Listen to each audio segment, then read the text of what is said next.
What if I told you that you could control 200 shares of one of the world's most iconic brands for less than half the price of actually buying them? Today, I'm taking you inside my latest portfolio move, Nike LEAPS. I've just picked up 2 call options that don't expire until 2028. This isn't a quick gamble. It's a high leverage, long-term bet on a Nike comeback. In this video, I'm going to explain the math behind my entry, why I chose options over shares, and the specific price target I'm waiting for before I even think about selling. Let's get into the specifics. I bought 2 Nike call options with an expiration date of January 21st, 2028. The strike price I chose is $37.50, and my average entry price was $28.16 per contract. Now, if you're wondering why that strike price is so low, it's because these are deep in the money leaps.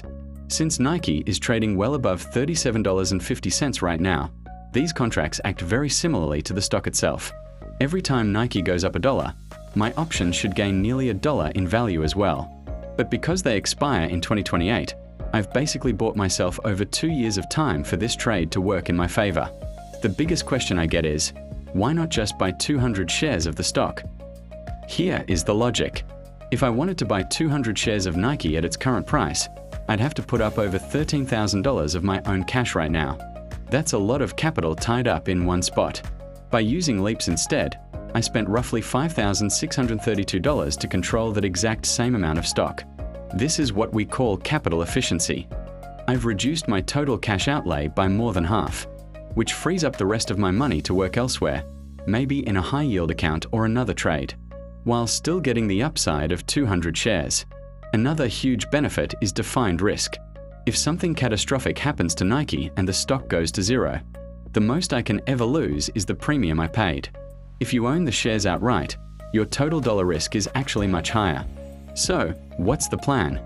I'm not looking for a quick 10% flip. My eyes are fixed on the $100 level. I'm holding these contracts until Nike crosses back over that $100 mark. Once we hit that milestone, I'll make my move. I'll either sell the contracts to capture the leveraged profit, or, if the momentum looks strong, I might continue holding or even roll them to a later date. The beauty of having an expiration in 2028 is that I don't have to panic during a bad week or a slow month. I have the luxury of patience.